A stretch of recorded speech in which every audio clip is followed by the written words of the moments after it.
IVM.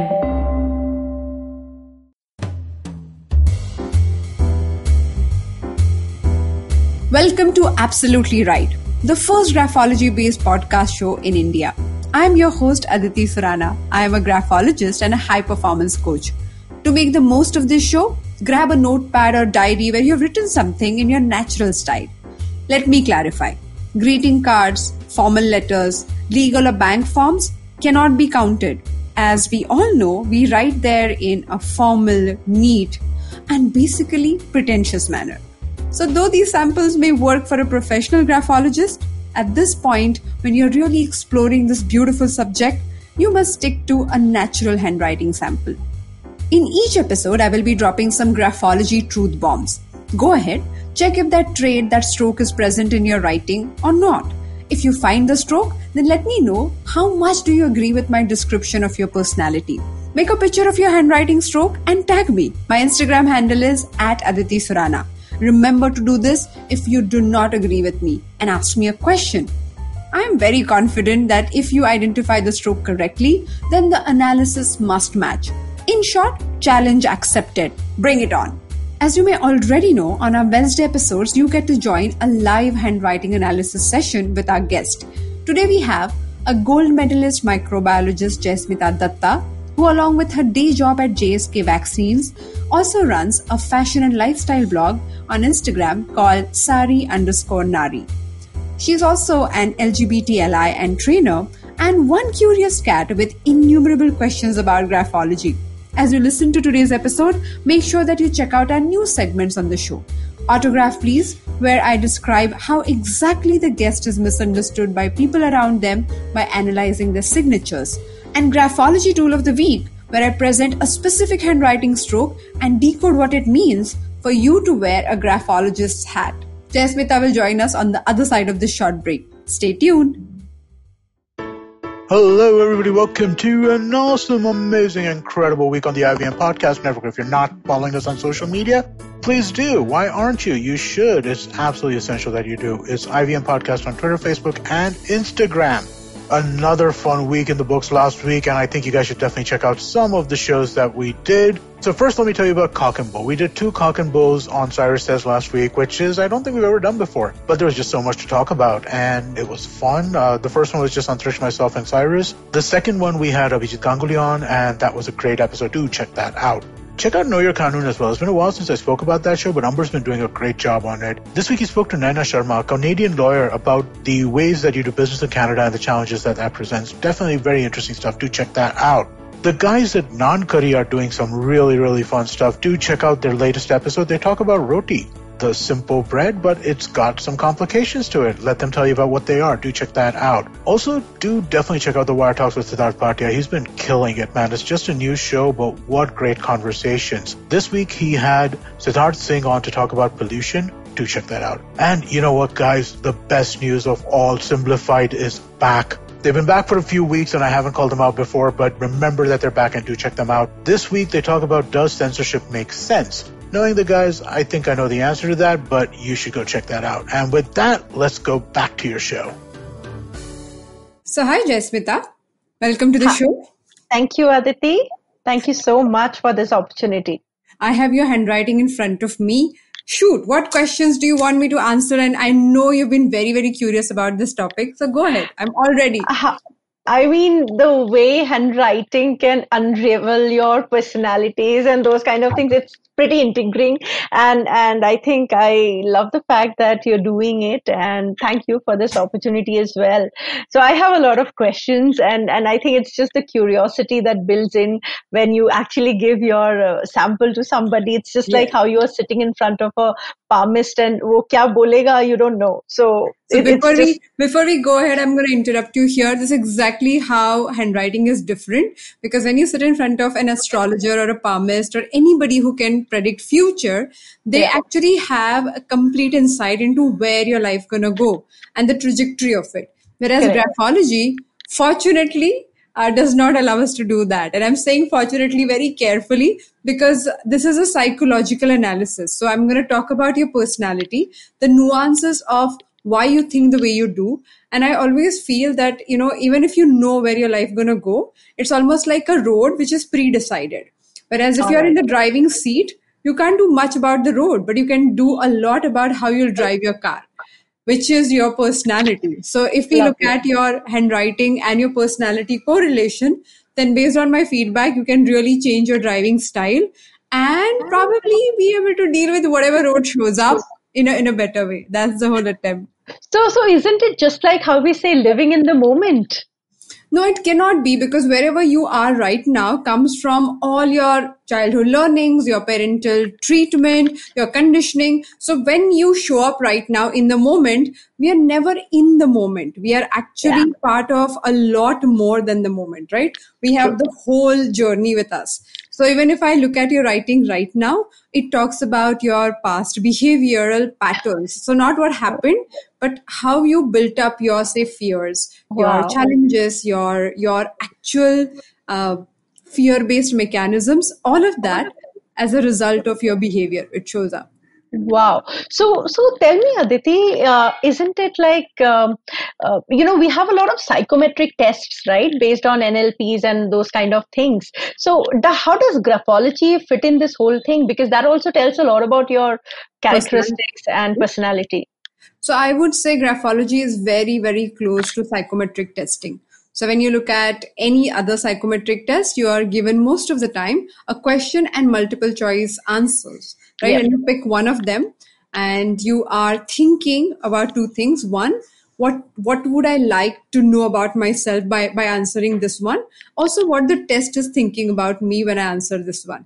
Have you gone True. through those tests? Yes, I have. I have done couple of them.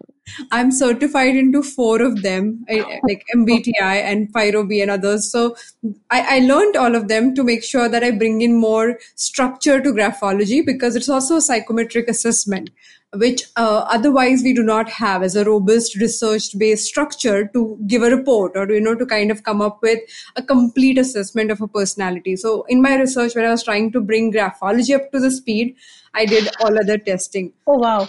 So, Aditi, that brings me to one question here, and it's just again a curiosity. So, in these NLP based programs, we are asked similar questions multiple times to see, how are we answering, etc. So, and I see that our handwriting, at least my handwriting, changes a lot. Yes. So and it depends on my mood, it depends on the purpose I'm writing it. So if I'm writing a very formal one, I will consciously write it. Where I'm writing just something casually, it can just go haywire. So and similar to NLP, so we are also doing it based on our mood, etc. So So how this works? So handwriting has three parts. One is where you actually do not change in certain aspects. So the pressure of your writing is very, very difficult to alter. Even if you decide to do that, when it comes to writing with that kind of vigor that you show, is how you think and how you live. So it's very difficult for somebody to change. You have things which keep changing every 3 to 6 years, which means when you go through a transition from school Yeah, to college, your yeah, handwriting changed, you remember? yes, of course. Then after college, so this is very, very clear distinction. It happens to all of us. But even in school, every 3 to 4 years, your handwriting went through some kind of True, change, because as a person you are changing. And because true. it reflects, it talks about it. Now, why I prefer handwriting over other psychometric tests, here is a reason. It also talks about the momentary mood swings in your writing. For example, your handwriting size changes every now and then. When you're writing on a formal letter is different, you're writing casually, making notes, making to do, it keeps changing. The Correct. slant also varies a bit, like whether it tilts to the right or straight, and there is a variation there. Now, those are the things which, and many other, actually talk about your temporary mindset. Right now, what is All happening right. this week. So when I meet my clients every 2 weeks, I literally look at the sample and talk about, oh, these 2 weeks were XYZ. And they're like, how do you know? Because handwriting captures it. No magic, no skill like that. It's just the study that is so accurate. Wow. That's really interesting. And when you say that there is this temporary side, are there also permanent side to your handwriting, like something which doesn't change at all? like your pressure. There are so many other minute things which, for example, you cannot alter the Oh, spacing between your letters, the spacing between your words. It is subconscious. You cannot consciously okay. control it, but it gives away so much of information. So it's fascinating. Wow. So let me It's get to your really, writing. yeah, let's do that. Let's just dive in. Let's dive in. Yeah. So tell me, when we look at your self-esteem, I'm looking at a very particular stroke. Now, in handwriting, the way you cross your T's, there is a phrase, right? The way you dot your I's and cross your T's is very, very important. And most of the time, people talk about that because they're talking about detailing, somebody who would pay attention. But in graphology, when we look at one single letter T, there are Yeah. more than 52 ways of writing it. Now I'm going to pick up your T and talk about two, three aspects of it. First, All right. you cut your T really, really high. Now by high, Mhm. I mean it barely touches the vertical line. So when it touches the vertical line, it's flying to the right. So it's almost like somebody who has dreamed so high, she wants to fly with it, and she is on the edge of the building and she wants to jump off and believes in her wings, and she's so willing to jump off that so many times relating to everyday life becomes so difficult, boring, and uninteresting. So true, Aditi. Oh my God. That's like a mirror. You're holding a mirror in front of me. Oh. So let's look at this aspect, and I feel I Yes. can talk about so many uh, ambitions, so many achievements, so many challenges that can be described or in a way decoded by this one particular stroke. Okay, All now right. when we look at your desire being very, very high, you think 10 years down the line with anything you do. So if you're starting a project, you say, okay, if I do this, after 10 years, I will achieve this. After 10 years or 12 years, we will buy a house here. We will build this property. Now, your ideas are very vivid and very, very clear. They're also impractical in the moment. Oh my God. Tell me about it. Yes. So when you actually go and talk to people about it, they are like, yeah, whatever, this may happen, may not happen. And you feel impatient while talking to them. You're Yes. like, why don't you get it? I'm trying to explain this. This is so simple. Because in your head, it's very, very simple, but Yeah. not for these people around you. Yeah. And they, And that's where, Aditi, sorry to cut you. I think no, that's where no. I get misunderstood so much. Yes. I can totally understand. I can totally understand. Because, the way I'm portraying, for me, like you said, it's so simple. It's so simple to window shop. I have grown up window shopping, so I'm window shopping those ideas. But when I'm trying to show them that what I have put in my wish list, it's just not visible. Yep, true. And this is where your impatience to explain things to them gets to you and kind of creates the hassle that you are, mostly confronted with. Now, I'm going to take a step back and talk about the kind of hassle that you go through. Now, Mm-hmm. impatience also brings in that particular stroke that I was talking about when T is written in a way that the horizontal line flies Mm-hmm. on the right side, like flies off on the right side. It talks about temper. All right. So when you get impatient, you also get temperamental. And Mm. with temperamental behavior comes the fear and edgy feeling in other people's minds around you, and they do not know when you would burst. And they're Yeah. constantly kind of weighing their steps into the conversation and then going back and weighing again and going back. And though your pain is real, their fear is also real. Yeah. Oh my God. Oh my God. This is like, sometimes I'm feeling, when you're saying this whole thing, I'm also thinking that, oh, yeah, it is so true because there are facts which I don't realize otherwise. And when you're saying it, it is so true, and that's how people react. And then you wonder because you do not see it Yeah. like that. You're like, but I'm trying to make a point and it is so important for me. And that's why I'm losing my mind. In your case, in your mind, that the story is very linear. But this is where we have to really pay attention. Most of the Correct. time, when our stories are real, they're one sided. Though we are feeling hurt about it, our stories are one sided. Now, it is very important every now and then for us to step away from our stories and understand what was happening here. Oh, I lost my mind, but was the other person really responsible for it? Because we cannot know that in the moment. you can know that before the moment or after the moment. So imagine a soldier who wants to really, really win the war. He Yeah. cannot be working out on the field. He has to work Correct. out before the war or after the war. If he starts working out on the field to build his muscles, that's not going to help. So Absolutely. similarly, I would highly recommend anybody who has a stroke like that and looks at, temper as a concern, please journal around this question. It's really, really helpful because when you're temperamental, let's accept you are impatient. Not only Yeah. you, everybody, all of Yeah. us. When we are temperamental, we are impatient. We are controlling the situation. We are aggressive. We do True. not want to back off because with temper comes our ego activated defense mechanisms. So we don't want to budge. We become really, Yeah. really strong and stubborn. Yeah. Yeah.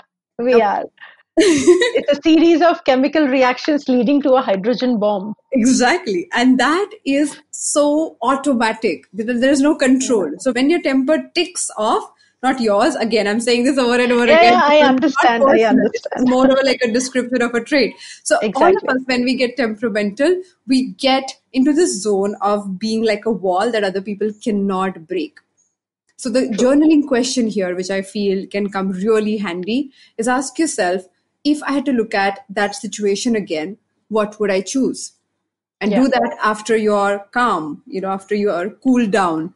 But look at that, like, because when we get temperamental, we do not most of the time achieve the final objective, True. which is to move forward or convey the idea that you really wanted to, or get the other person on board to move forward and have fun. That's the whole True. idea. You want to dream big and you want to achieve more so that you can be True. happier than where you are. But in the True. process, if we get really wired up, if we get really stuck, then we are not happy through the process. And then there is no idea. And I say this a lot. I have rarely seen people who struggle through the journey and suddenly became happy when they achieved their goal.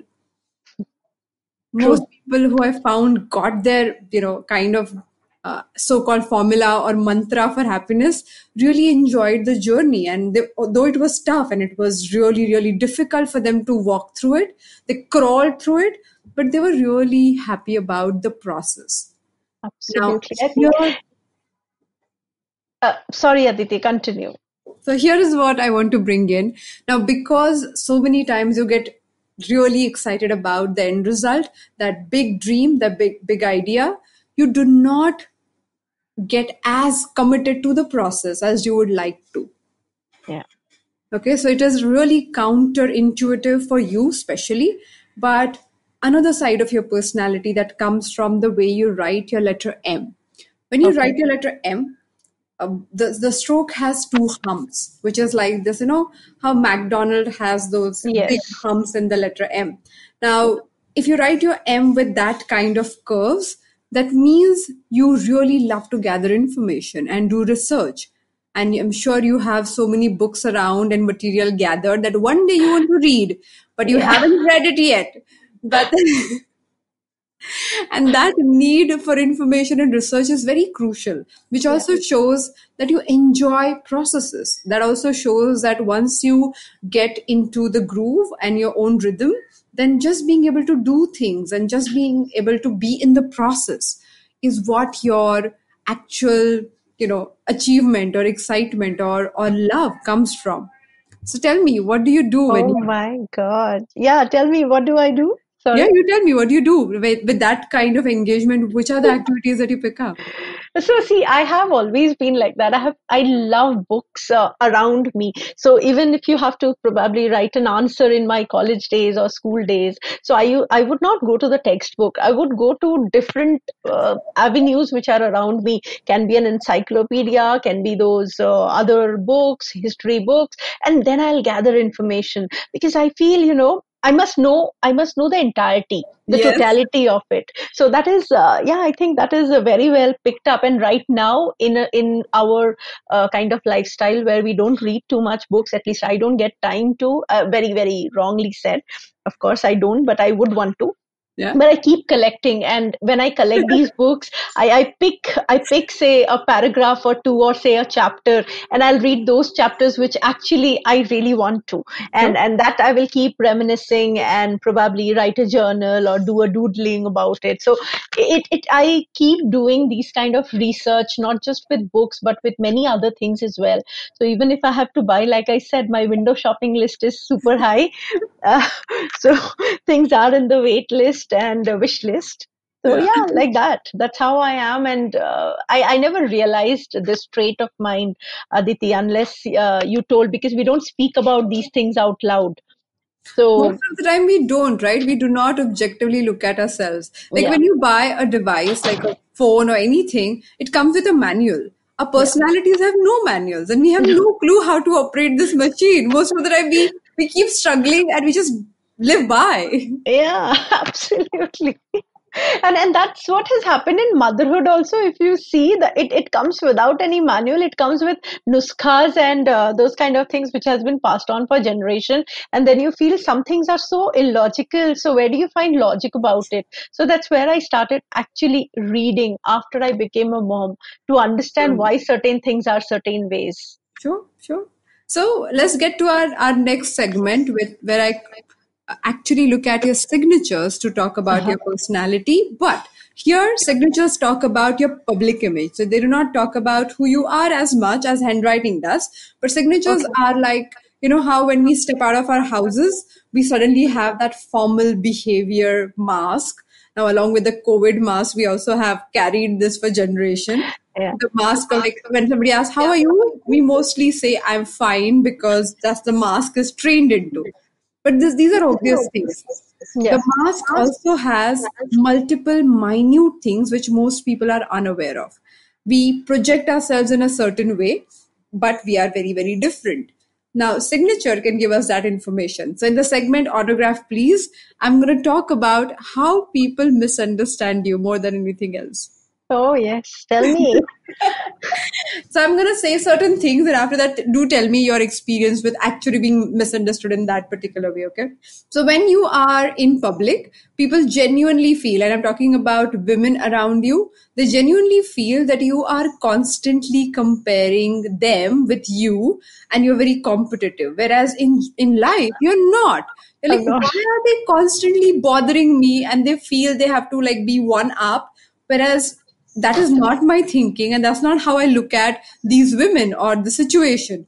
I'm just being myself, but they do feel intimidated and they get into competition with you. True. That's so true.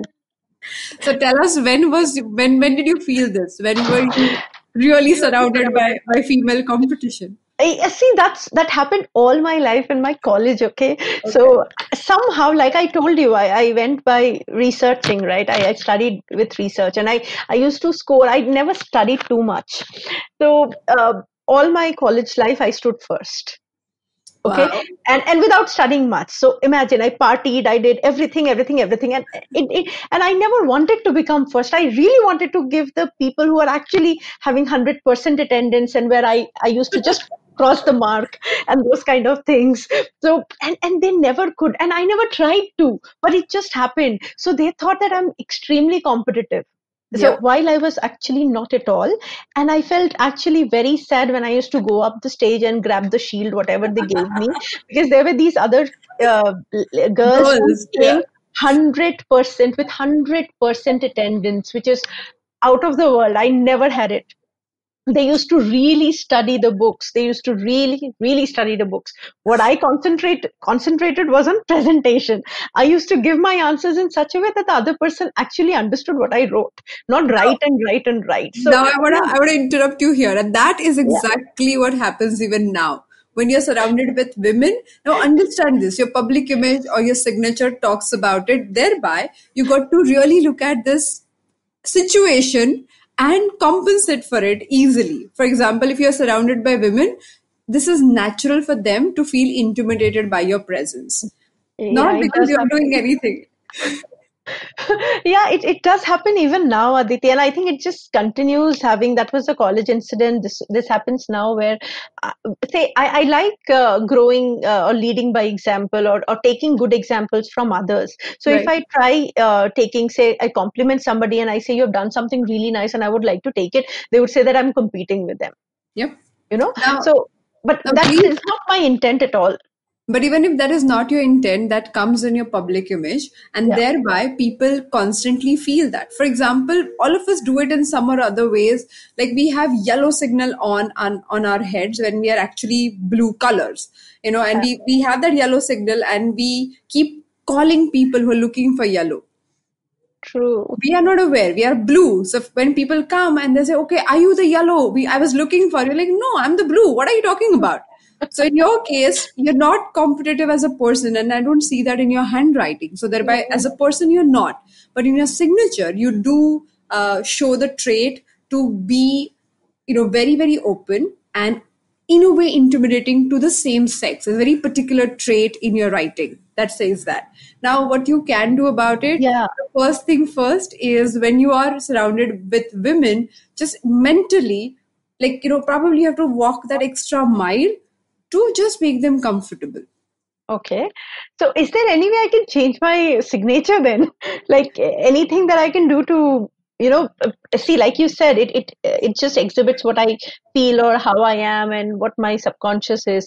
So can I do something, some kind of a practice to that changes it?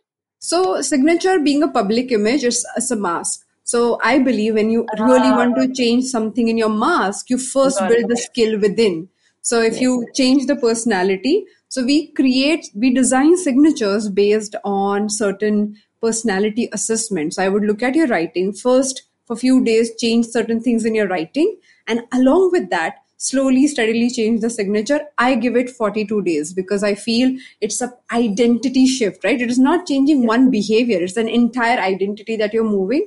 So Yeah. it requires a lot of intensity. And because graphology, or graphotherapy as we call this subject, is very very minute and it's simple in a way, and we're like, but who writes nowadays? Most of the time people do not feel it True. could work, but it does. And for me, I have seen the case studies after case studies after case studies. So for me, it's like the obvious truth.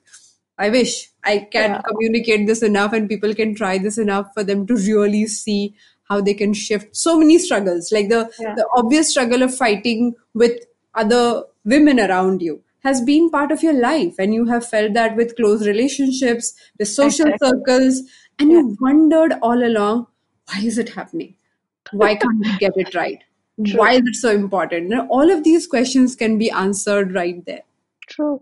And yeah, Aditi, just when you talk about it, it also says you also mentioned that I'm pretty open about things, right? Which is true, and that also intimidates people, and that's so surprising because I think we are more we are conditioned in such a way that we are very subdued. Women have to be in certain behave in certain way, or they have to abide by the social norms and societal things, where I'm trying to question everything, and that also intimidates people.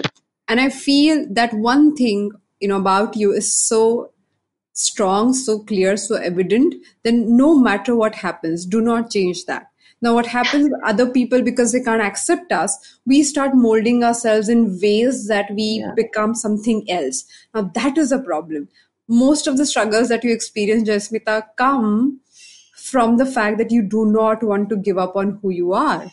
And I True. think that is incredible. And that comes from the fact that what I was describing in your letter T, you really have very high self esteem. So when your T is cut, or when you actually place your horizontal line up high on that vertical line, that shows your self belief is very, very high, naturally inborn. It's not something that you have done, just like this is how you believe in yourself. Yeah. Now, because you believe in yourself and others do not believe in you, you do not want to give up the ideas, the dreams, the ideologies. Now, what you got to practice, and that requires a lot of patience, which you really have to cultivate, but you Yes. really got to practice how to break your large ideas into bite-sized pieces for people around you to digest. And that is Not because your ideas are less important, that's because you really want these people to come with you. And when you break those bigger ideas into small bite-sized pieces for them to understand what is expected from them right now, they will be able to really make sense of the situation. Wow. Aditi, that's so true. That brings me to my mental health struggle too, because that's what I'm struggling with. And I have never understood why I'm struggling with mental health. I have been diagnosed with dysthymia for such a long time. I have been on medication for such a long time. It's been more than 4 years now. And just that last month, I just stopped all my medications because nothing just worked. And I thought, okay, I will concentrate on my behavioral aspects. Let me take that journey inward. And I have not been able to find out the root cause. Aditi, it's right there. You just told me what it is. Having And said that I that, have to break the dreams into smaller pieces. and you have to, that's one part. Second part is you also have to demonstrate your commitment by acting on it. Yeah. Sometimes you give up on those ideas because other people are not excited about it, and then they do not trust you because you said it last time and you didn't do anything about it, and you said it and you didn't do anything about it. So in their minds, they feel that you say it but you don't do it. So break Yeah. it in digestible, small, bite-sized pieces for them and demonstrate the action. How you would do it for your daughter. You would break it for her so that she can understand. And then you'll also demonstrate the action because she has to see her mother do it for her to actually do it. Words won't stay with her if she doesn't see the act. Same with people Absolutely. in your case. Absolutely.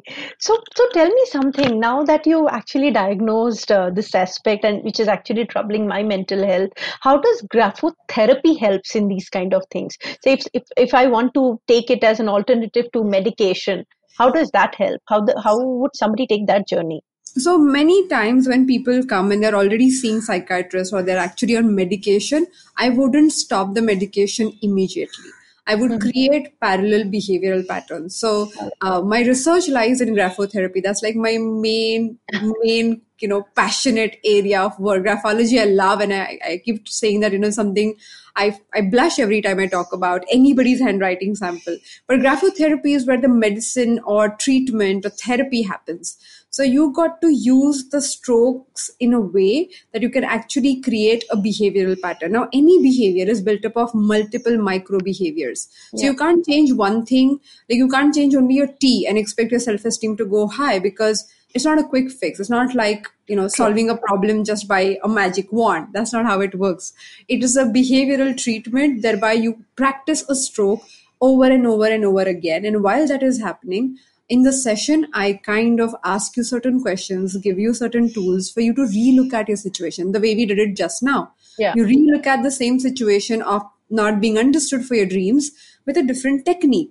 Now, if I had to do it with graphotherapy, you would not fall back on being impatient as much as you do at this moment. Now, these are the ways in which we create a process Got it. as a two-way process. And then the changes, most of the time, people do not go back to their old behavioral patterns. And for me, that is very, very important. I'm very happy if people come to us with different issues. But if they come to us with the same issues, that means we didn't do the job in the previous module or something. So most of the time, people don't come back with Yes. same issues. Okay. Thank you Great. so much Great. I for think being on the that's show. a good way. My pleasure. My pleasure, Aditi. I know. Now, this is a disclaimer, okay? For next 48 hours, you're going to think about these words and these comments over and over again, at least for 48 hours. So do make notes and make sure that you ponder on the journaling question that I mentioned. Absolutely. And I would So on do the that for sure. Thank you. Thank you so much for being on the show. And I'm really, really happy that this conversation went so open and really exploratory. Thank you. It really helped me a lot. You see, I actually touched one of the beneath the iceberg areas. So on the other side of the break, we're going to talk about Graphology tool of the week, where I'm going to talk about a specific trait, a stroke that can really help you understand how you look at your 24 hours in a day. I'll see you on the other side of the break. Have you ever wondered how successful people do their thing? How do they navigate the challenges they often face? Are you wondering about the future of restaurants, film, education, technology, and everything else in between? Hi, I'm Gauri Devidayal, best known for being one of the brains behind The Table, an award-winning restaurant in Bombay. One thing my life as a restaurateur has given me is the opportunity to meet with some truly inspiring people, most often just by chatting with strangers at the community table. And that's what this podcast is about. It's about learning the new dimensions of business and understanding how different people swim this sea. It's an opportunity for me to pick their brains and ask them all the questions on my mind, whether it's about learning from their past experiences or talking about future trends. Through their journeys, stories, and insights, I hope you too, like me, will come away inspired and energized. So come, join me every Wednesday with your favorite drink, because this round is on me. How did you like this conversation? Do you have the researcher M or the temper T? As I said, personalities do not come with manuals. At times, we spend many years with someone and we still fail to understand them. Let's learn the Graphology tool of the week to decode your own as well as someone else's personality further. Now, for this part, it will help if you have some handwriting samples in front of you. In today's case, a paragraph written spontaneously on an unruled paper would be just perfect. If you want the specific instructions I use while creating a handwriting sample and the diagrams of the traits I'm about to describe, then visit aditisurana.com/podcast and look for podcast number 77. Let's get to the stroke. Each morning when you wake up, you're given fresh, new 24 hours to do whatever you like. Technically speaking, you can do anything. But each one of us spends the same 24 hours in our unique style. We have different routines, habits, priorities. Let's take another example.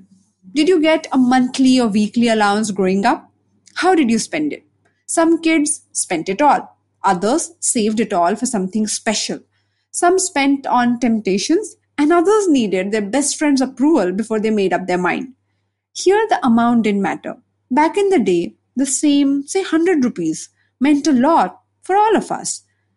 Each child dealt with that treasure of 100 rupees in a different manner. I asked each client to write a handwriting sample on a blank unruled paper. Now you may think, that's simple. What's the big deal in writing on a blank paper? And how these examples are even connected. When researchers collected handwriting samples of hundreds of people, they found each person filled the page in a different manner. Graphologically speaking, unknowingly, you treat a blank sheet of paper exactly the way you treat your day. Now let me elaborate this point further. Instead of looking deeper into the writing, move it away from you. Stretch your hand and hold your writing sample in front of you at a distance, as if you're holding the Karwa Chauth wali channi to look at the moon, exactly that way. Now each page is filled in a peculiar way. There are more than 17 ways in which you can look at it. I'm going to talk about 3 ways right now. Option number 1. The writer fills the entire page end to end, edge to edge, utilizing each square centimeter on the paper as if it is some real estate, expensive real estate in South Bombay or South Delhi. Or it reminds you of the old sari store where the walls were filled to the ceiling with all the saris. This writing style is a sign of being workaholic. No play, only work. This writer struggles to accommodate other people's contrary points of view. Option number 2. On the contrary to the previous one, this writer leaves a lot of space all around the paragraph, say about 1.5 inches or 2. Feels like he is on a fortified island where he has built tall walls to protect himself. This style shows the writer is cautious with social interactions, transactions. They do not like to take any risk, as if walking closer to the edge of the page is equal to walking on the wall and someone may push them off into the sea. Option number 3. If you fold the right side of your page before you start writing to create a margin, the way some of us were taught in school or some government employees do it while writing applications or complaint letters, then that talks about your childhood or upbringing. This means the writer was brought up with too much discipline by their parents, grandparents, schools, even boarding school for that matter. And as an adult, even when you realize that you're not supposed to abide by the rules, you feel confined by them. If you haven't found any one of these options in your writing, don't be disheartened. Go ahead, find the straight in someone else's writing. Make people write after all these years. And remember, you got to tag me in your handwriting photograph. My Instagram handle is @Aditi Surana. Even while talking about this, I am smiling ear to ear. It's a privilege to introduce new people to the world of graphology. If you're intrigued by this conversation, then let me remind you that this month's Graphology Masterclass batch starts this Saturday on 5th of December. It is not a professional training, but specially designed for beginners to really understand themselves and the loved ones at a deeper level. It's a great way to detect your anxiety patterns and actually understand what goes inside your fears. All the details are mentioned on my website, aditisurana.com. Thank you so much for joining me on this episode of Absolutely Right. If you like this podcast, then don't forget to check out other interesting podcasts on the IVM network. Last month, we launched many new shows. You can listen to us on the IVM Podcast app or ivmpodcast.com. You can also follow us on our social media. We are @IVM Podcast on Twitter, Instagram, and Facebook. Let's connect on Friday. Till then, happy writing!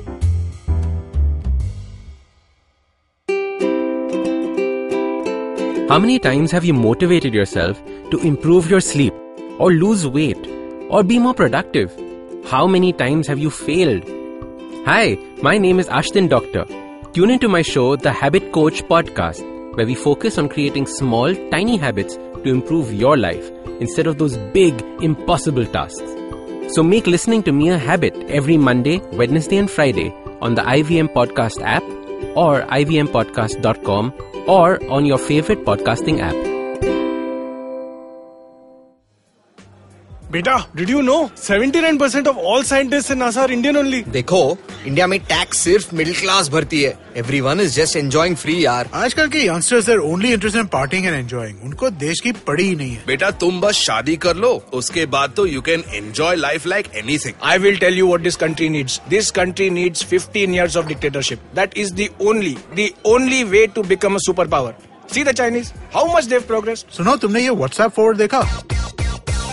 So what's common between all of these statements? They're all absolutely rubbish. Fake WhatsApp forwards that spread like wildfire. And statements that defy any logic. We are here to debunk them all. We're your family WhatsApp group's worst nightmare. We're what happens when you read a book. Basically, we're just a bunch of guys who want to cut through the bullshit of everyone saying this, how it won't be true. So that the next time someone confidently squeezes out some WhatsApp or Twitter BS, you can look them dead in the eye and go, Uncle, please sit. So join me, Joel, and me, Tushar, every Mondays for a fresh new episode of Uncle, Please Sit.